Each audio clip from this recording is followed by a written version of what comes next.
시청자 여러분 안녕하십니까? 블록체인 인사이트 선솜입니다. 네, 세계 경제는 지금 먹구름이 낀 듯 불안전한 모습들이 계속해서 나오고 있습니다. 앞날이 보이지 않고 불안하다는 생각 많이들 하고 계실 텐데요. 하지만 이를 비웃기라도 하듯 금이나 비트코인 가격은 계속해서 상승을 하고 있죠. 암호화폐가 디지털 안전자산이라는 이야기가 또다시 들려오면서 계속해서 비트코인 그리고 암호화폐 전반에 대한 시장의 관심이 또 집중된 한 주였습니다. 자, 암호화폐 그리고 블록체인 시장을 읽는 눈 오늘도 블록체인 인사이트와 함께 보시기 바랍니다. 오늘은 1부 코인 생존 토크 실무자 회의 그리고 2부 프론티어 인터뷰로 진행이 됩니다. 코인 생존 토크 실무자 회의에서는요. 코인 시장 최전방 전문가들과 함께 시장의 핫 이슈를 살펴보고 보다 심층적으로 파헤쳐보는 시간 갖도록 하겠습니다. 이어지는 프론티어 인터뷰에서는요. 파이엑스고의 서윤범 이사 모시고 이야기 나눠볼게요. 블록체인의 모든 것을 담아낸 블록체인 인사이트. 오늘 첫 번째 코너 코인 생존 토크 실무자 회의부터 시작합니다.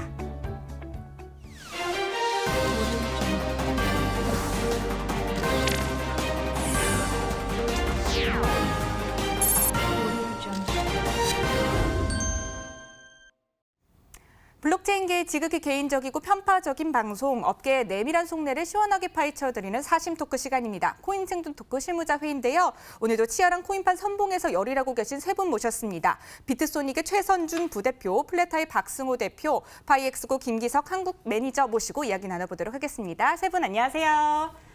안녕하세요. 네, 안녕하세요. 어서 오세요. 자, 그럼 오늘 실무자 회의 주간 회의록 어떠한 안건들이 올라와 있는지 화면을 통해서 만나보도록 하겠습니다. 글로벌 경제 불확실성이 확산되면서 각국의 중앙은행이 금리 인하를 추진합니다. 업계는 긍정적인 의견이 우세한 상황입니다. 미중 무역 갈등이 환율로 확산되고 있습니다. 비트코인 등 암호화폐 반사이익의 상승세를 보였습니다. 글로벌 SNS 킥이 미국 증권거래위원회의 미등록 증권 발행 소속을 전면 반박했습니다. 승리를 자신한다는 입장을 밝혀 화제가 됐습니다. 부산경제부시장이 부산 블록체인 특구가 궁극적 방향성은 결국 암호화폐 특구로 가게 될 것이라며 자금 펀드 조성과 암호화폐 거래소 유치 계획에 대한 의견을 밝혔습니다.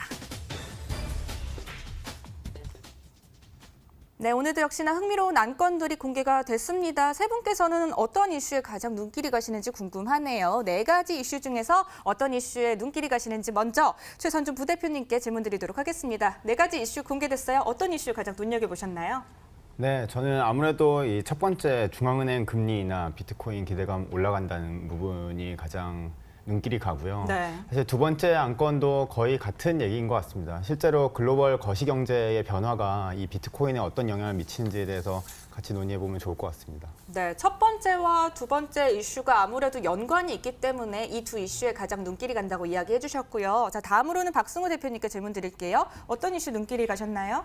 네, 우선은 저도 이제 부대표님 얘기처럼 첫 번째랑 두 번째 이슈가 이제 비슷한 이슈인 것 같고요. 그리고 이제 투자자분들이 당연히 비트코인 가격에 대해서 궁금증과 관심이 많기 때문에 첫 번째, 두 번째 안건이 중요한 부분이고 이야기를 할 만하다고 생각이 들고요. 그리고 네 번째 이제 부산 특구에서 암호화폐 중심으로 진행하는 부분, 그다음에 거래소 유치하는 부분도 재밌게 살펴보고 이야기할 만하다고 생각이 듭니다.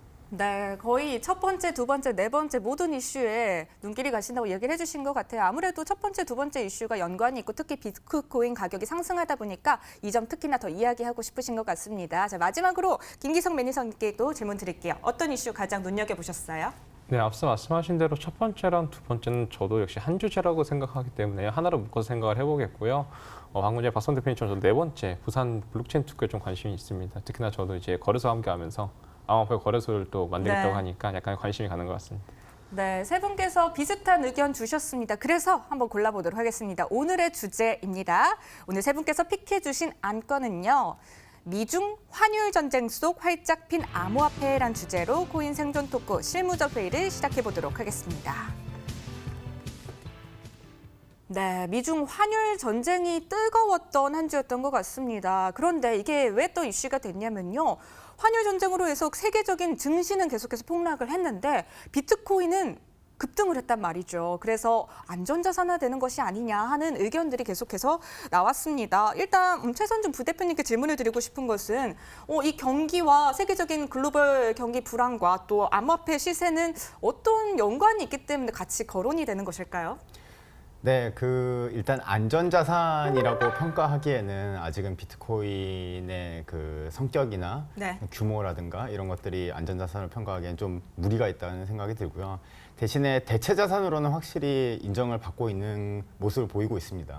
실제로 그 미중 간의 환율 전쟁이라는 것은 그 환율 전쟁이 미치는 영향은 그 글로벌 경기가 안 좋아지고, 사실 글로벌 경기가 안 좋아지게 되면 그 금리 인하를 각 여러 나라의 중앙은행들이 금리 인하를 하게 되고, 또 금리 인하를 하게 되면 그 자산들이 네. 실제로 어딘가에 투자를 해야 되는데 투자처를 찾기 위해서 뭔가 어딘가에 흘러가야 되는데, 그 부분에 있어서 안전자산이라고 불리는 가장 대표적인 것이 금입니다. 그래서 금의 가격이 올라가고 금으로 이제 자산들이 몰리기 시작하는데, 실제로 그거와 더불어서 비트코인이 이 대체자산으로서 어떤 한 역할을 하기 때문에 최근에 비트코인이 급등하는 모습을 보였다고 봅니다. 다만 이제 이것이 과연 안전자산으로 인정을 받을 수 있느냐라고 하면 그거는 아직은 무리라고 보고요. 실제로 금이 시총이 한 8천조 정도 된다고 합니다. 그리고 비트코인의 시총은 여전히 아직 250조, 300조 수준이고요. 아직은 너무 적은 시총이고 실제로 유통량도 그 정도밖에 안 되기 때문에 이것이 안전자산으로 불리기에는 덩어리가 아직은 작아서 안전하다라기보다는 고위험의 고수익 을 볼 수 있는 어떤 대체 자산으로서의 인정을 받고 있는 것이 이 시장의 분위기 아닌가라는 생각이 듭니다. 네, 안전자산이란 이야기 함께 꺼내주셨는데요. 안전자산이라기보다는 대체자산 혹은 대안자산으로 부르는 게 지금 상황에서는 더 합리적인 의견인 것 같다, 이렇게 얘기를 해주신 것 같아요. 그런데 이 안전자산화라는 단어가 어느 순간부터 계속해서 비트코인과 함께 등장을 했거든요. 그 배경도 좀 궁금한데, 김기성 매니저님 생각에는 비트코인이 왜 안전자산화라는 단어와 함께 거론이 된다고 생각을 하시나요? 제 개인적인 생각입니다. 네. 근데 제 개인적으로 이제 뉴스들을 계속 쭉 지켜보다 보니까 지난 4월부터 계속해서 비트코인 가지고 안전자산이다라는 이미지로 계속 몰아가고 있는데요. 이것이 어디서 나타나냐면 미디어에서 나타나고 있습니다. 정말 뜬금이 없었어요. 갑자기 한 4월 달부터 네. 갑자기 모든 미디어에서 비트코인은 안전자산이다. 비트코인이 안전자산이기 때문에 비트코인을 찾는 수요가 늘어나고 있다. 이런 식으로 여론이 몰아가고 있었거든요. 그런 의미에서 사실 안전자산이라는 어떤 이런 포지셔닝을 주어준 것은 어떤 저희들의 어떤 의지와 상관없이 미디어 쪽에서 나온 것이 아닌가라고 저는 생각을 하고 있습니다. 그렇군요. 그렇다면 비트코인을 안전자산이라고 부를 만한 포인트도 아마 있었기 때문에 미디어에서도 좀 같이 거론을 하지 않았을까 싶거든요. 어떤 부분이 있었을까요? 가장 대표적이었던 부분이 이건 익명의 어떤 자산가가 전체 비트코인의 25%를 사고 싶다라는 그런 인터뷰를 한 적이 있었거든요. 본 적 있어요. 네, 그런데 여러분들도 아시겠지만 사실은 저희는 사실은 이렇게 자산을 불려나가고 뭐 수익을 내는 거에 집중을 하지만 자산이 많으신 분들은 자신의 자산을 지키는 거에 조금 더 집중하는 편입니다. 그러니까 대부호가 비트코인을 사고 싶다라는 어떤 의사표현 자체도 하나의 그런 반증이라고 볼 수 있겠죠.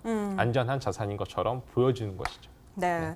그렇다면 아마 앞에 말씀해주신 최선준 부대표님과 좀 동일한 의견이신 것 같아요. 아직은 안전자산이라고 부르기에는 시기상조다, 이렇게 보시는 것 같은데, 그럼 박승호 대표님 의견도 궁금해요. 이게 비트코인이 지금 현재 안전자산화되고 있다, 이렇게 봐도 되는 것일까요? 우선은 그렇게 이제 사람들의 인식이 좀 받아들여지고 있는 상황이라고는 좀 보여집니다. 그래서 그렇긴 하지만 비트코인은 이제 그 10년 정도 된 어떻게 보면 암호화폐고요. 금 같은 경우는 아주 고대 옛날부터 이제 사용됐던, 어떻게 보면 사람들이 가치를 인정했던 거기 때문에 위험성은 조금 있긴 하지만은 사람들의 인식이 그렇게 되고 있다고 생각이 되고요.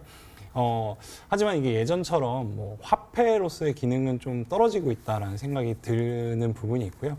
그리고 이제 법정화폐, 그러니까 실제로 국가에서 발행한 화폐는 경제랑 굉장히 민감하게 닿아 있거든요. 그래서 베네수엘라 사례가 있듯이 이 실제 화폐들은 뒤에 이제 묶어져 있는 국가 경제와 어떻게 보면 같이 동일선상에서 바라봐야 되기 때문에 환율 전쟁으로 인해서 이 국가의 화폐는 떨어질 가능성이 있는데 반해서 비트코인은 지금 어떠한 경제적인 상황하고도 묶여져 있지 않거든요. 네. 그렇기 때문에 안전자산화의 포지셔닝을 가져가고 있는 상황이고, 그렇게 지금 받아들여주는 게 어떻게 보면은 비트코인의 상황상, 그리고 비트코인이 현재 사람들이 이제 거래하는 내역을 보면 그런 방향성으로 가는 게 맞다라고는 보지만 위험성이 있다고 생각합니다. 환율 전쟁으로 인해서 비트코인이 상대적으로 안전한 자산처럼 보이기 때문에 좀 반사 이익을 봤다. 이렇게 또 보시는 것 같아요. 자, 반사 이익을 환율 전쟁으로 인해 볼 수밖에 없었던 그 배경, 원인에 대해서도 짚어보면 좋을 것 같은데 최선준 부대표님 그 배경이 무엇일까요? 네, 아까 계속 똑같은 이제 얘기들이 오고 가고 있는데 네. 실제로 비트코인이 그 반사이익을 얻었다라고 하는 것은 사실은 저는 현상에 불과하다고 봅니다.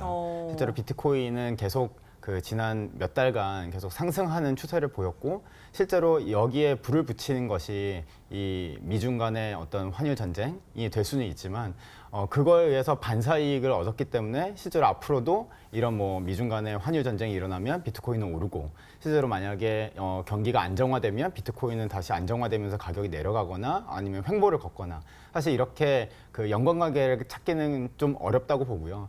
다만 그런 관계들이 계속 밀접해지고 있는 것은 사실인 것 같습니다. 실제로 블룸버그에서 분석한 거에 의하면 금과 이 비트코인이 과연 그 가치가 패깅이 돼서 연관성이 더 가까워지고 있느냐라는 분석을 계속 하고 있는데 네. 지난 한 반년 내지는 1년 전 대비 거의 1점을 만점으로 봤을 때 0.8 이상 이제 가까워지고 있는 실제로 금과 같이 어떤 안전자산 내지는 대처자산으로서 가치가 그 환율이나 이런 글로벌 경기에 따라서 반대 방향으로 움직일 수 있는 어떤 자산의 가치로 인정받고 있는 것은 사실이나 실제로 반사이익이라고 표현할 정도로 과연 그것이 코릴레이션이 이루어지고 있는지는 조금 더 지켜봐야 되는 부분이라고 생각을 합니다. 네. 반사 이익으로 보기에는 아직 그 상호 연관성이 그 정도로 밀접하진 않은 것 같다라는 의견을 또 주신 것 같거든요. 그런데 또 최근 상황과 더불어서요. 일각에서는 BTC 관련해서 낙관론들이 계속해서 나오고 있습니다. 드디어 잠에서 깨어났다라든지 여러 가지 또 발언들이 또 나오고 있는데 또 일각에서는요. 이런 이야기가 있더라고요. 지금이 또 살 때라고. 어떻게 생각하세요? 김기상 매니저님? 이게 제가 한방 웃음을. 트레이딩을 네. 굉장히 적극적으로 권유하는 입장에서 비트코인을 사야 되는 시점은 언제나 있었어요. 그러니까 저는 작년부터 봤습니다. 비트코인의 가격이 하락을 할 때도 마치 내가 트레이딩을 못하겠으면 적금처럼 그냥 사는 게 낫다라는 말씀을 드렸었거든요. 많이.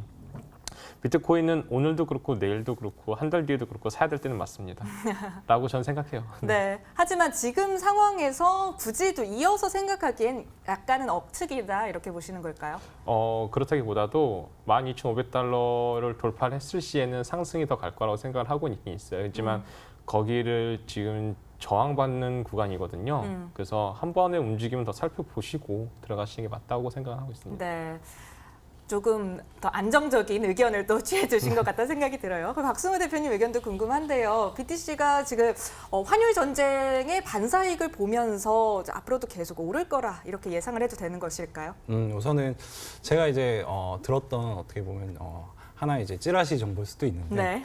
정보 중에는 이제 그 미국하고 중국하고 환율 전쟁을 하잖아요. 이런 것처럼 비트코인을 가지고도 미국 측이랑 중국 측이랑 어느 정도 이제 싸움을 한다라는 얘기도 좀 들었던 적이 있어서 그래서 중국은 8K까지 좀 떨어뜨리려고 하고 있고 네. 미국 측에서는 그러니까 미국에서 비트코인을 보유하고 있는 어떻게 보면 다보유자들이죠. 미국 측에서는 한 11K 정도. 를 이제 높이려고 한다라는 걸 제가 한 3주 전에 들었던 것 같습니다. 그래서 미중 환율 전쟁도 있지만은 실제로 비트코인을 갖고 있는 어떻게 보면 대척점이 중국에서도 굉장히 지금 뭐 거래소 네. 그다음에 암호화폐 관련해서 활발하게 하고 있고 지금 미국도 청문회도 하고 있고 지금 이 암호화폐 관련해서 굉장히 관심들을 많이 보이고 있거든요. 그래서 양 대국이 어떻게 보면 환율도 싸우지만 비트코인도 싸우고 있지 않을까 그런 생각도 해보고요. 그리고 이제 BTC 가격 같은 경우는 어떻게 보면은 2017년도 말에 굉장히 급격하게 막 한두 달 동안 상승했던 그 달을 제외하고 보면은 거의 그 당시에 고점과 마찬가지로 지금 맞춰서 네. 가고 있거든요. 그래서 그 당시에 엄청나게 급격하게 또 비트코인이 이제 하락을 해서 한 400만 원대까지 내려갔을 때의 분위기는 비트코인은 이제 안 갈 거다, 암호화폐는 이제 없어질 거다라는 얘기도 있었지만은 현재 보면은 또다시 거의 최고점을 갱신하려고 하는 움직임을 보이는 걸 봐서는 저는 충분히 상승 여력이 있지 않을까라고 생각합니다. 앞으로도 상승 여력은 충분히 더 많이 보고 계신 것 같다는 생각이 들어요. 근데 방금 이야기를 해주셨는데요. 미국과 중국이 중국이 환율 전쟁뿐만이 아니라 BTC를 둘러싼 전쟁을 하고 있는 것 같다. 또 이런 이야기까지 덧붙여 주셨는데 중국 하면 또 테더 이야기를 빼놓을 수가 없거든요. 환율 전쟁과 함께 또 테더에 대한 이야기가 같이 거론이 되고 있더라고요. 이게 어떤 연관 때문에 거론이 되는 건지 김기성 매니저님께서 짚어주시겠어요? 일단 기본적으로 중국에서 테더의 거래량이 비트코인의 거래량보다 훨씬 많기 때문입니다. 방금 전에 박성 대표님 말씀하셨지만은 전 세계 암호화폐 거래량의 1위는 미국이에요. 네. 하지만 테더의 거래량 1위는 중국 그리고 러시아입니다. 그렇기 때문에 중국 쪽에서는 테더의 방향과 움직임에 굉장히 민감하게 반응을 하고 있는데요. 또 최근 네. 들어서도 테더가 1억 달러로 추가 발행했잖아요. 그러니까요. 네, 그러니까 사실은 유통량이 늘어난 입장이 있어요. 네. 그러니까 중국 쪽 입장에서는 이제 마치 달러 유통량이 늘어난 거랑 진배 없는 상황이 돼버린 거거든요. 환율 전쟁과 연관이 없다라고는 볼 수 없죠. 그래서. 그렇군요. 중국과 러시아 이야기가 나왔으니 말인데요. 중국과 러시아, 특히 러시아에서 중국으로 송금할 때 이 테더가 주로 많이 쓰인다 이런 이야기가 있었는데 이건 어떤 내용인가요? 김기성 매니저님께서 또 이어서 설명해 주시면 좋을 것 같아요. 기본적으로 말씀드린 대로 일단은 테더 활용이 높은 이유는 네. 비트코인보다 전송 속도가 빠르기 때문이에요. 속도가 빠르기 때문에. 속도가 빠르고요. 그리고 일단은 속도가 느렸을 때 비트코인 속도가 느려도 왜 안 되는 거야? 이 문제는 송금이잖아요. 느려지는 와중에 환율이 변동이 생길 수 있어요. 비트코인 가격 변화가 생길 수 있어요. 그렇기 때문에 테더의 활용성이 높고요. 네. 이 테더의 활용성이 높은 이유 중에 하나는 결국은 이제 중국의 수출 방향이 러시아 쪽에 제품 수출을 많이 하기 때문에 네. 그래서 테더에서 테더로 송금하는 게 굉장히 늘어난 것입니다. 그러니까 뭐 당연히 이제 중국 쪽에서는 송금용으로 쓰기 좋으니까 늘어난 거겠죠. 네. 송금에 유용한 테더이기 때문에 테더가 중국에서 많이 이용되는 것 같다 이야기해 주신 것 같습니다. 그런데 이 점 많이 궁금해하실 것 같아요. 왜 BTC가 아니라 테더일까? 어떻게 생각하세요, 최선준 부대표님? BTC가 아니라 테더일까? 네, 왜 중국에서 송금을 네. 하는데 비트코인이 아니라 아무래도 비트코인을 조금 더 안정적으로 볼 수 있지 않을까 또 싶거든요. 네. 왜 테더일까요? 방금 얘기해 주신 부분이 저는 가장 크다고 봅니다. 실제로 이 가치를 보존한 상태에서 송금을 하는 것이 송금 화폐로서의 어떤 가장 큰 이점인데 비트코인은 아까도 계속 얘기하지만 네. 사실 안전자산이라고 불리기에는 변동성이 굉장히 크기 때문에 변동성이 가장 적고 대신에 자기의 큰 자산을 실제로 좀 빠르게 전송할 수 있는 것이 테더의 역할이기 때문에 테더를 가장 많이 선호하고 많이 사용한다고 보고 있습니다. 그렇군요. 중국이요, 테더나 BTC 외에도 또 디지털 화폐를 발행한다 이런 이슈로 해서 또 계속해서 주목을 받았었는데요. 중국이 왜 계속해서 암호화폐 시장에 뛰어드는 것일까요, 박승호 대표님? 아무리 생각해도 이제 결국에는 중국이 화폐 전쟁을 시작한 거는 중국이 굉장히 이제 시작한 부분이 있다고 보고요. 네. 지금 결국에는 스테이블 코인도 발행이 되고 있는데 이 스테이블 코인도 진행하는 걸 보면은 달러에 패깅을 해서 하고 있어요. 결국에 테더도 지금 달러 패깅으로 진행을 하고 있고 리브라도 어떻게 보면은 가장 우선은 많이 보유할 거를 달러를 얘기를 하고 있습니다.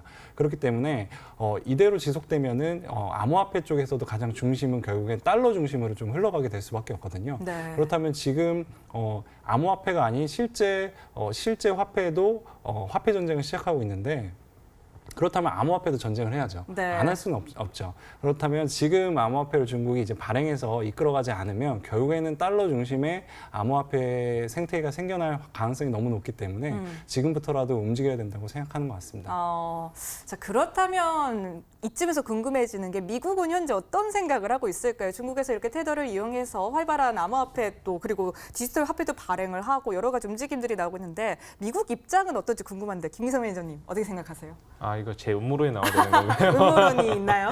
그렇다기보다도 일단 네. 기본적으로 스테이블 코인의 대부분의 스테이블 코인들이 이제 달러에 패깅이 되어 있기 때문에 미국 입장에서는 굉장히 행복한 시점이에요. 원하는 대로 발행량을 늘렸다가 출퇴할 수 있는 것을 종이화폐를 찍어내지 않아도 디지털 화폐로 다 커버가 되니까요. 네. 근데 이것 때문에 사실은 중국에서 방금 전 박성원 대표님 말씀하셨지만은 중국에서 디지털 화폐를 또 만들어내겠다고 뉴스가 나왔었어요. 중국의 인민은행에서 디지털 화폐를 만들어낼 거다. 네, 맞아요. 그 이유가 이제 미국이 스테이블 코인으로 전 세계의 스테이블 코인으로 페이먼트 시장을 장악하려고 하는 것 같았지만 네. 청문회를 열면서 리브라를 막 약간 이렇게 공격하는 입장이었잖아요. 이 시점에 우리가 먼저 선점해야 된다. 이렇게 지금 대처하고 있거든요. 네. 그럼 미국도 가만히 있지 않을 겁니다. 확실히 말씀하신 것처럼. 아무래도 전쟁의 서막이 지금 또 현재 펼쳐지고 아닌가 또 이런 생각들이 많이 있는 것 같은데 이것도 한번 여쭤보고 싶어요. 테더는 그럼 과연 안전한가요? 부대표님 보시기엔 어떠세요? 네, 항상 지금까지 뭐 1년, 2년 동안 네. 계속 테더에 대한 논란이 계속 이루어지고 있습니다. 저 역시 굉장히 궁금한데 네. 과연 테더가 그 발행량만큼 달러를 들고 있느냐 실제로 지금도 조사 중인 걸로 알고 있고요. 네. 다만 제 바람은 이 달러를 들고 있고 네. 실제로 문제가 없는 그런 어떤 암호화폐로서 인정받기를 바라고 있고요. 실제로 만약에 이것이 깨지기 시작하면 이것 또한 이 암호화폐 시장, 블록체인 시장에 미치는 영향이 어마어마하게 클 거라고 보고 있고 굉장히 안 좋은 쪽으로 흘러갈 수 있기 때문에 실제로 이게 좋은 결과가 나오길 저도 바라고 있습니다. 그렇군요. 방금 말씀해 주셨는데 뉴욕 검찰이 최근에 또 테더를 고소한 바가 있는데 현재는 어떤 상황이 진행되고 있는지 김기성 매니저님 이 점 짚어주셔도 좋을 것 같아요. 지난달 30일에 네. 이제 비트파이낸스의 테더사와 이제 뉴욕 검찰총장이 이제 청문회에서 뉴욕 최고 법원에서 이제 그 조사 기간을 90일 연장하라고 내었어요. 그래서 비트파이낸스 쪽에서 이제 이의를 제기를 했었는데 그 네. 이의 제기가 받아들이지 않고 앞으로 90일 동안 또 연장해서 조사가 들어가고 있습니다. 그래서 검찰 쪽에서는 이제 테더를 이용해서 너희들이 이제 손실된 부분을 뭐 파나마 본사를 둔 곳에서 뭐 자금을 조달해가지고 너희들이 되게 불합리하고 그리고 투명하지 않은 것을 지금 제공했다, 손실을 입혔다 이런 식으로 지금 하고 있는데요. 일단 네. 조사 결과가 결국은 90일 뒤에 나오는 거잖아요. 그렇죠. 그래서 그 뒤까지는 일단은 지켜봐야 될 것 같고요. 조금만 더 덧붙이자면은 저도 이제 말씀하셨던 것처럼 테더는 무조건 안전해야 된다입니다. 네. 반드시 안전해야 된다고 얘기해 주셨는데 박승우 대표님 네. 어떻게 생각하세요? 테더에 대해서? 어쨌든 이제 위험성이 좀 크다고 보고요. 왜냐하면 이제 실제 은행 같은 경우는 은행이 이제 위험해지거나 어떻게 보면 망하게 되면은 국가에서 이제 어떻게 보면 손을 대게 됩니다. 그래서 뭐 국가에서 은행한테 돈을 보조할 수도 있고요. 국민들의 어떻게 보면 세금이라든지 이런 부분을 보조할 수 있는데 테더 같은 경우는 실제 문제가 생기면 누구도 책임질 사람이 없어요. 이거에 대해서 어떻게 보면은 책임이나 아니면 진행을 해서 위험성에 대해서 해지할 수 있는 방법이 없기 때문에 테더가 이걸 그 수많은 달러를 보유하고 있다고 하더라도 네. 위험성은 굉장히 크다고 봅니다, 저는. 하지만 안전했으면 좋겠다. 이 의견은 변함이 없으신 거겠죠? 안전해야죠. 안전하지 안전해야 한다. 않으면 큰일 납니다. 알겠습니다. 아무쪼록이요. 지금 상황 속에서 BTC는 계속해서 상승세를 이어가고 있거든요. 뭐 일각에서는 뭐 점유율이 거의 70% 넘는 수준까지 보이고 있기 때문에 앞으로 상황에 촉각이 곤두설 수밖에 없는 것 같아요. 상승세 계속 이어갈 거라고 생각하시나요, 박승호 대표님? 저는 상승세를 이어가지 않을까라고 생각을 하고 있고요. 뭐 어디까지일지는 장담하지는 못하지만은 올해 아마 그래도 상승세를 이어가고 제 생각에는 또 한 번 전고점을 깨고 올라간다고 저는 보고 있습니다. 전고점을 깨고 올라갈 정도라고 얘기해 주셨는데 최선준 부대표님 입장도 궁금한데요. 어떻게 예상하시나요? 네, 저도 마찬가지로 실제로 비트코인은 계속 그 가치가 상승하는 방향으로 움직일 거라고 봅니다. 다만 그 과정 속에서 조금씩 등락폭은 있을 수 있지만 아까 표현을 이제 대체 자산으로 인정을 받고 있다. 네. 그리고 앞으로 안전 자산으로 가기에는 갈 길이 멀지만 실제로 흘러가고 있는 부분은 맞고요. 근데 안전 자산으로 가기 위해서 선결 조건이라는 것이 그 과거에도 여러 번 얘기했지만 기관의 참여 그리고 그 선물거래소와 같은 어떤 파생 상품의 등장 이런 것들이 다 맞물렸을 때 실제로 안전자산으로 갈 수 있는데 안전자산으로 가기에는 아직은 굉장히 작은 영역에 속해져 있기 때문에 그렇죠. 그 수요는 늘어나고 실제로 관심은 지금처럼 이렇게 늘어나기 시작하면 가치가 어느 정도 올라갈지는 저희가 상상할 수 없지만 가치가 상승하는 방향으로 간다는 것에는 사실은 이견을 갖기 좀 어려울 것 같습니다. 그럼 안전자산 얘기 계속 해주셨으니까 안전자산화 되기 위해서는 일단 시장 파이가 지금보다는 훨씬 더 커져야 된다 이렇게 보시는 거죠? 네, 맞습니다. 알겠습니다. 네, 오늘 이야기 나눠봤는데요. 이야기 나눈 안건에 대해서 세 분의 한 줄 평을 또 들어보도록 할게요. 먼저 최선준 부대표님께 바로 질문 드리죠. 한 줄 평 어떻게 내려주실 건가요? 네, 방금도 말씀드렸지만 투자 자산의 한 축으로 이제 인정받고 가고는 있습니다, 비트코인이. 다만 이제 이게 안전자산이냐라고 불리기에는 지금 변동성도 굉장히 높고 실제로 갈 길이 굉장히 먼데 앞으로 안전자산화 되는데도 이견이 있겠지만 안전자산화 되는 그 길까지 좀 부디 이 안정적으로 실제로 비트코인이 성장하길 바라는 마음입니다. 네, 안전자산화 되는 그 길 가운데 부디 안전하게 갈 수 있도록 또 기원하는 마음을 전해주셨습니다. 이어서 박승호 대표님께도 질문 드릴게요. 한 줄 평 어떻게 내려주실 건가요? 네, 미국하고 중국하고의 이제 환율 문제도 있었고, 그다음에 증권 시장이든 여러 가지 이제 금융적인 불안감이 조성되는 와중에서도 비트코인은 이제 상승하고 있습니다. 저는 이 상황을 봤을 때는 암호화폐가 세상에서 사라지는 일은 없다고 생각합니다. 그 방향성이 어떻게 움직일지는 모르겠지만 아마 세상은 암호화폐를 받아들였다고 이미 보여지고 있고요. 앞으로 어떻게 흘러갈지 지켜봐야 된다고 생각합니다. 네, 세상은 이미 암호화폐를 받아들였다 이런 표현까지 써주셨네요. 마지막으로 김기성 매니저님께 질문 드릴게요. 한 줄 평 내려주시죠. 이번처럼 다양한 이슈 가운데서도 비트코인의 가격이 상승을 하고 있는 가운데 전반적으로 어떤 이슈가 있든 무슨 이유가 되든 간에 암호화폐의 시총 상승은 계속될 것이다. 가 제 한 줄 평입니다. 그렇군요. 전반적인 암호화폐 시장의 파이도 커지겠지만 상승도 있을 것이다. 이렇게 얘기해 주신 것 같습니다. 네, 오늘 세 분과 함께 가감 없는 토크 나눠봤습니다. 저희는 다음 시간에 더 재밌는 주제로 찾아올게요. 오늘 함께 해주셔서 고맙습니다.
블록체인 업계를 선도하는 국내 유망 기업과 인물을 만나보는 프런티어 인터뷰 시간입니다.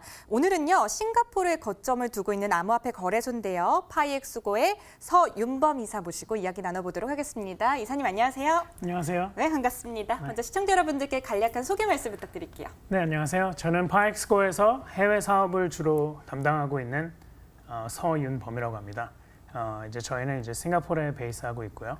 제가 이제 사업 개발 쪽에 있어서는 이제 상장이나 릴레이션십 빌딩 쪽을 담당을 하고 있습니다. 네, 반갑습니다. 자, 이제 파이엑스고 모르시는 분들을 위해서 간략한 소개가 필요할 것 같은데요. 파이엑스고 어떤 곳인가요? 일단 아까 말씀드렸듯이 저는 이제 싱가포르에 베이스하고 있고요. 네. 이제 이번 연도 4월 29일에 이제 저희가 거래소 토큰을 냈어요. 오. PXG 토큰이라고. 네. 그래서 그거와 동시에 이제 런칭을 했고요. 이제 런칭을 하고 나서 이제 한 3개월 정도가 지났죠. 이제 3개월 정도가 지났는데 이제 KYC 유저 수는 한 20만 명이 넘어갔고 오. 이제 일일 거래량은 한 5 밀리언 달러라고 하는데 그럼 한 한국 돈으로 한 60억 정도라고 하죠. 어마어마한 규모네요. 네, 그래서 네. 그렇게 하고 있습니다. 그래서 가장 중요한 거는 이제 저희 파운더가 이제 다콩이라고 듀 캐피털의 파운더이기도 한데요. 네.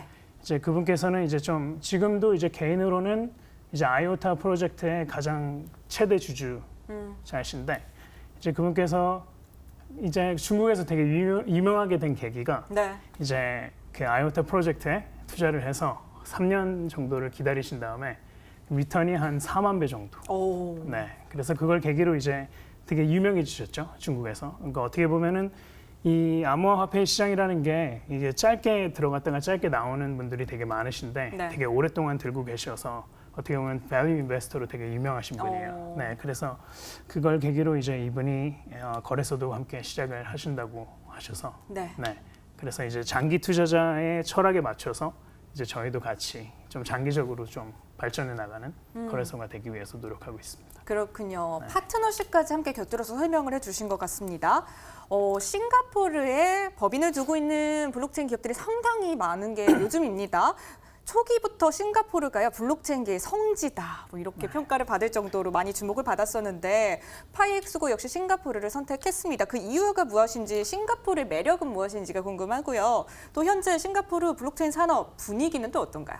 일단 싱가포르 자체가 이제 외국 기업들을 들여오는데 되게 많이 노력을 하는 나라죠. 왜냐하면 인구가 너무 적기 때문에 얘네들의 이제 비즈니스 모델은 이제 외국 기업들이 많이 들어와서 기업들을 이제 활성화시켜줘야 자기네들 경제도 같이 사는 거죠. 네. 그래서 어떻게 보면은 이제 외국 기업들이 이제 글로벌 기업들이 싱가포르로 들어와서 아시아 헤드쿼터를 세우는 면이 되게 많아요. 그래서 그런 거와 같이 비슷하게 네. 블록체인 경우에도 이제 세금 면제를 많이 해주죠. 그래서 이제 싱가포르 같은 경우에는 뭐 예를 들어서 이제 싱가포르의 금감원이라고 하죠, MAS라고. 네. 거기에서 이번에 낸 게 이제 디지털 에셋에 대한 가이드. 그래서 그걸 내게 되면 이게 어떻게 되냐면 디지털 자산에 대해서 인정을 해주고 들어가는 게 되는 거니까. 그리고 또 마찬가지로 이제 세금청이라고 하나요? 네, IRS라고 네, 세금청이라고 하는데 거기에서도 이번에 낸 게 프로포즈를 한 거죠, 싱가포르에. 그 이제 암호화폐 거래에 대해서 그 세금을 면제해 주라. 소비세를 면제해 주라라는 그런 얘기가 많이 나오고 있습니다. 그래서 그런 면에서는 네. 좋은 거죠. 네. 싱가포르에서는 블록체인 업계가 나름 성장할 수 있도록 많은 좀 기변을 마련해주고 있다 이렇게 봐도 되는 네. 것일까요? 네, 어떻게 보면은 이제 싱가포르 입장에서는 뭐 제조업이 활성화되어 있는 것도 아니고요. 네.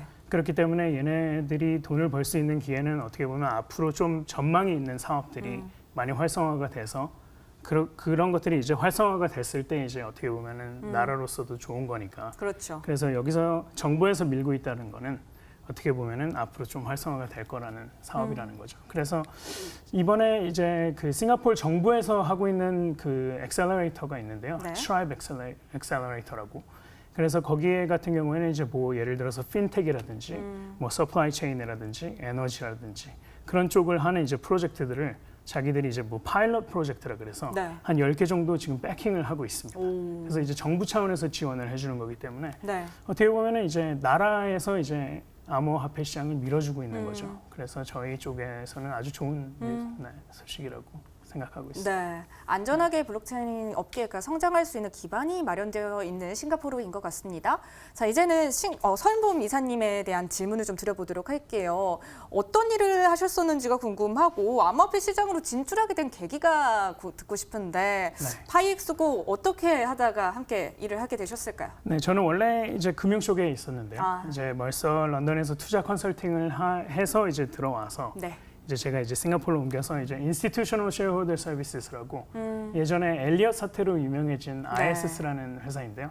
이제 거기서 이제 아시아 헤드쿼터에서 네. 저는 이제 한국 쪽 담당 분석을 했었습니다. 그래서 그 다음에 이제 제가 S&P로 옮겨서 네. 이제 철강 쪽 벤치마크 인덱스를 좀 책임지고 있었는데요. 네. 제가 그 S&P에서 일을 하고 있을 때 제 ISS에서 같이 일하던 동료가 한 명이 있는데 지금은 이제 듀캐피털의 파운딩 파트너예요.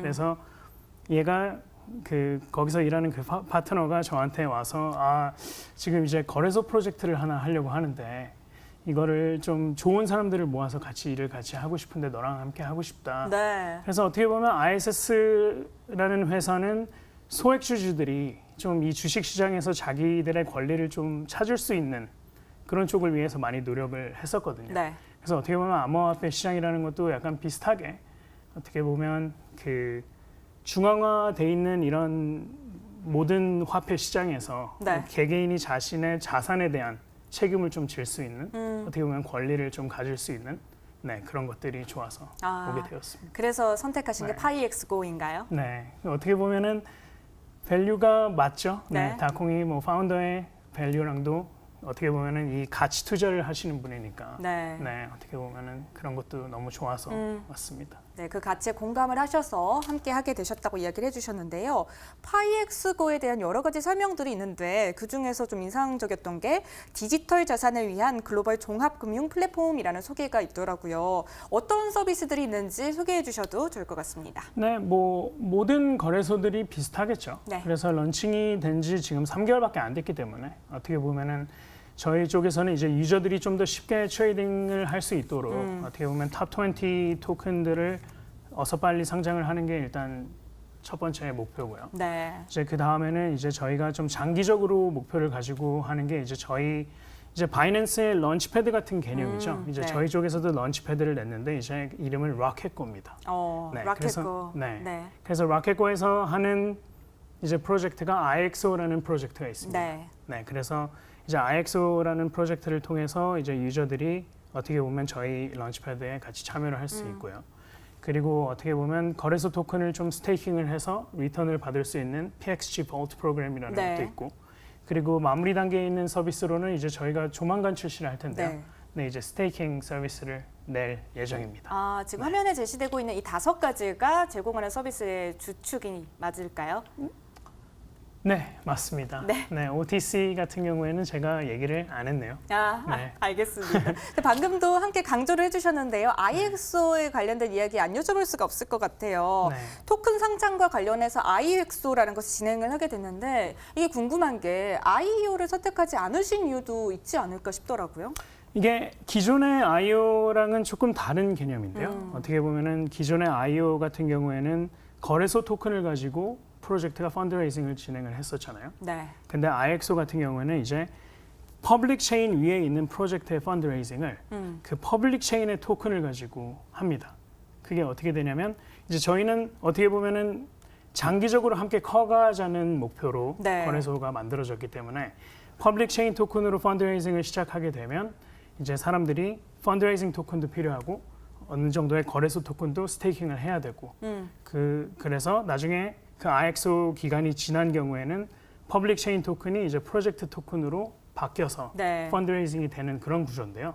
그렇게 되면 그 퍼블릭 체인도 마찬가지고 프로젝트도 마찬가지고 거래소도 마찬가지고 함께 같이 커갈 수 있는 그런 모델이라고 생각을 해서 저희가 진행을 했습니다. 그렇군요. 네. 프라이빗이 아닌 퍼블릭 블록체인을 선택하셨다는 이야기죠. 네, 맞습니다. 그게 결국 공룡의 생태계를 키우는 데 도움이 된다 이렇게 네. 판단을 하신 것일까요? 네, 어떻게 보면은 한 2018년까지는 이제 퍼블릭 체인들이 많이 나왔잖아요. 네. 근데 이제는 2019년부터는 2019년도 마찬가지고 2020년도 마찬가지고 그 퍼블릭 체인들을 어떻게 보면 좀 활성화시키는 게 다음 이 암호화폐 시장의 가장 큰 과제라고 생각을 하거든요.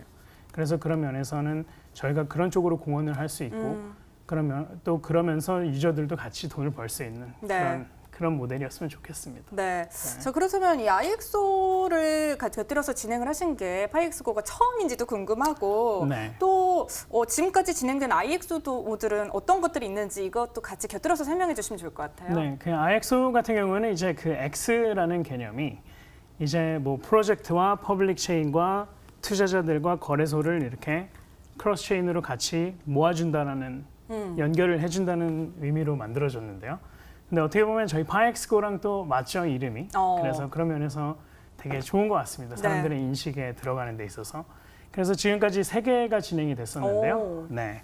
그래서 제일 첫 번째로 진행을 했던 거는 이제 니오 체인 기반에 있는 조로 체인이라는 네. 프로젝트와 진행을 했고요. 그 두 번째로는 이제 쿼크 체인 쿼크 기반으로, 체인, 네. 기반으로 있는 UDEP으로 진행을 했고 얼마 전에 진행한 이제 라야라는 프로젝트가 있습니다. 네. 그건 이제 온톨로지 기반으로 네, 했었습니다. 그렇군요. 네. 예시와 함께 IXO 어떻게 진행됐었는지 함께 설명을 해주셨습니다. 자, 그리고 파이엑스고에서 자체 토큰을 발행한 것으로 알려져 있습니다. 이것은 어떻게 사용되고 있는지 궁금하고 실사용자들, 저와 같은 유저들은 그렇다면 어떻게 이용을 할 수 있는 걸까요? 네, 그 가장 중요한 거는 네. 이제 IXO 같은 경우에는 이제 퍼블릭 체인 토큰이 펀드레이징 할 때 프로젝트 토큰으로 컨버트가 되는 건데 네. 그 그거를 지원하기 위한 자격을 얻기 위해서는 PXG 토큰을 또 같이 스테이킹을 해야 됩니다. 그래서 이제 저희 커뮤니티에 있는 유저들도 같이 활성화될 수 있도록 네. 그렇게 디자인을 했었는데요. 네. 그래서 어떻게 보면 IXO에 참여할 수 있는 그 참여권을 얻을 수 있는 거고요. 그리고 또 뭐가 있을까요? PXG를 뭐 다른 거래소들도 비슷하겠죠. 네, 뭐 거래소 토큰을 가지고 있으면 온갖 프로모션에 관한 뭐 에어드랍이든지 네, 뭐 그런 것들에 에어드랍 대한 뭐 같은. 혜택을 받을 수도 있는 거고 지금 저희가 제공하는 서비스 같은 경우에 뭐 볼트 프로그램 그래서 저희 거래소 토큰을 스테이킹했을 때 네. 뭐 어떻게 보면 이익을 좀 받을 수 있는 그런 것도 있고요. 그리고 또 뭐가 있을까요? 네. 네, 뭐 대략적으로. 그런 것들이 가장 주요적인 것 같습니다. 그렇군요. 방금 설명을 해주시긴 했는데 조금 더 덧붙여서 네. 토큰 이코노미는 어떻게 짜여져 있는지 이 점도 들어보고 싶어요. 네, 일단 처음에 나왔을 때는 이제 40% 정도는 이제 생태계 유지를 위해서 쓰일 걸로 만들어졌고요. 네. 한 33% 정도는 이제 private replacement라고 하나요? 그게, 네. 네, 그걸로 인해서 이제 분배가 되었습니다. 그리고 나머지 15%는 이제 저희 파운딩 팀에게 지급이 되었고요. 그 나머지는 뭐 컨설팅이라든지 아니면 법률팀에 지급이 됐습니다. 네. 그래서 그 중에서 이제 33% 프라이빗 리플레이스먼트로 분배된 양 중에 네. 그 중에 한 60% 정도는 지금 현재부로 다 언락이 된 상태고요. 그리고 저희 파운딩 팀이든 뭐 컨설팅이든 리걸에 다 분배된 토큰들도 다 언락이 되어 있는 상태입니다. 그래서 이제 나머지 40%, 그 33% 중에 나머지 40%죠. 네. 네, 그거는 이제 10월 29일 날 어. 네, 언락이 될 예정입니다. 그렇군요. 올해 하반기에 또 예정이 되어 있군요. 그리고 또 현재 수많은 암호화폐 거래소들이 존재하고 있는데 그중에서 파이엑스가 갖고 있는 강점, 또 차별점이 있지 않을까 싶습니다. 아마 또 IXO 이야기 함께 빼놓고 얘기할 수 없지 않을까 싶은데. 네, 그렇죠. 어떻게 보면은 IXO라는 게 먼저 생겨난 이유도 이제 저희가 프로젝트와 퍼블릭 체인과 장기적으로 함께 가겠다는 건데요. 네. 근데 어떻게 보면 뭐 아시겠지만 뭐 많은 프로젝트들이 처음에 시작을 해서 네. 어떻게 보면 되게 짧게 끝난 프로젝트들이 어떻게 보면 되게 많잖아요. 수명이 짧죠. 네, 수명이 짧죠. 네. 네, 그래서 저희 파운더 같은 경우에도 그렇고 어떻게 보면 저희가 뭐 되게 재정적으로 어려움은 없는 거래소이기 때문에 네. 네, 그래서 어떻게 보면 이 암호화폐 시장에서 같이 장기적으로 함께 나아갈 수 있는 네. 네, 그런 것들이 저희들의 가장 큰 강점인 것 같습니다. 네. 네. 지금 파이엑스고의 장점 4가지 정도가 이렇게 나와 있는데. 네, 이거는 어떻게 보면은 많은 거래소들이 많이 홍보를 하시는 것들이죠. 네. 네, 뭐 앞선 보안 시스템이라든지 뭐 고객 중심 보안 시스템 이거는 모든 거래소들이 다 함께 하려고 노력하는 거니까요. 네. 그 거래소들과 좀 다른 점은 어떻게 보면은 제가 지금 앞에 말씀드린 그건 것 같습니다. 알겠습니다. 또 이 질문도 한번 드려보고 싶은데요. 최근 암호화폐 관련해서 규제에 관련한 이슈들도 뜨거웠습니다. 다양한 시각에서 논의가 계속해서 이어지고 있는데 파이엑스고는 어떤 입장인지가 궁금하고요. 어떻게 대비를 해오셨을지 이 점도 들어보고 싶어요. 뭐 규제 아니건 뭐 실질적인 규제건 앞으로 많아지는 건 뭐 당연한 거라고 생각을 하고요. 네. 그리고 그것에 맞춰서 모든 충족 조건을 맞춰야 되는 거는 어떻게 보면 저희 유저들에게 가장 지켜야 될 가장 기본이라고 생각을 합니다. 네. 그래서 현재 뭐 실질적으로 나온 규제는 없지만 네. 저희가 실행할 수 있는 뭐 KYC라든지 AML이라든지 그런 것들은 가장 최대한 강하게 시행을 하고 있고요. 그리고 지금 법률팀 쪽에서도 뭐 라이센싱이라든지 뭐 새로운 규제들에 대해서 계속 주시를 하고 있습니다. 네. 근데 이게 아까 가장 중요한 건 이게 너무 오랫동안 이제 중앙 집권이 된 모니터리 폴리시가 많잖아요. 네. 화폐 컨트롤이 어떻게 보면 인간이 사회를 꾸리면서 네. 어떻게 보면 항상 이게 중앙적으로 집권이 되어 있었는데 이게 이 주도권을 뺏기기 싫은 거는 어쩔 수 없는 거니까. 그렇죠. 네, 그래서 앞으로 뭐 규제적인 거는 뭐 막을 수 없는 거라고 생각을 합니다. 그리고 규제를 지키는 것도 어떻게 보면 거래소 입장에서는 기본이라고 생각을 하고요. 네. 네. 알겠습니다. 또 짧게 수익 창출 모델 어떻게 구성되어 있는지 함께 이야기해 주셔도 좋을 것 같네요. 네, 뭐 수익 창출은 뭐 모든 거래소들이 다 똑같겠죠. 네, 유저들이 많이 와서 네. 네, 트레이딩을 많이 하면 그거에 뭐 수익 창출이 같이 되는 거니까. 네. 네, 그게 많은- 가장 중요한 부분인 것 같습니다. 많은 유저들의 참여가 필요한 또 그 상황을 또 솔직하게 이야기해 주셨네요. 이제 마지막으로 함께한 소감 들어보고 싶어요. 그리고 이번 주에 또 이벤트 있잖아요. 이 점 같이 얘기해 주시면 좋을 것 같네요. 네, 저희가 이제 10일에 이제 한국 거래소와 파트너십을 하면서 네. 미더블 진행합니다. 그리고 13일에는 이제 저희 거래소에 이제 파티를 할 거고요. 네, 그리고 이제 뭐 소감이라고 말씀드리면 뭐 제가 너무 처음에 나와서 너무 정신이 없었던 것 같습니다. 네. 근데 되게 시간이 빨리 갔네요. 네, 네. 시간이 아깝지요. 네, 아깝습니다. 이번 주 또 그 이벤트 이야기 조금 더 해주셔도 될 것 같아요. 그런가요? 이제 저희가 이제 한국 거래소와 좀 파트너십을 좀 길게 맺을 예정입니다. 그래서 좀 긴밀한 파트너십을 좀 강조하기 위해서 같이 조인트로 이제 미트업을 할 예정이고요. 네. 네, 그리고 이제 13일에는 이제 듀캐피털과 이제 저희 거래소가 함께 파티를 진행을 해서 이제 이 시장 한국 시장에 있는 이제 주요 인사들을 모아서 같이 좀 좋은 시간을 보낼 예정입니다. 네, 알겠습니다. 네, 지금까지 파이엑스고의 서윤범 이사와 함께했습니다. 오늘 나와주셔서 고맙습니다. 네, 감사합니다. 네, 블록체인에 대해 새롭고 다양한 이야기 이번 주도 전해드렸는데요. 유용한 시간 되셨나요? 블록체인 관련해서 더 많은 이야기 듣고 싶다면 다음 이 시간도 함께해 주시기 바랍니다. 지금까지 함께해 주신 여러분 고맙습니다.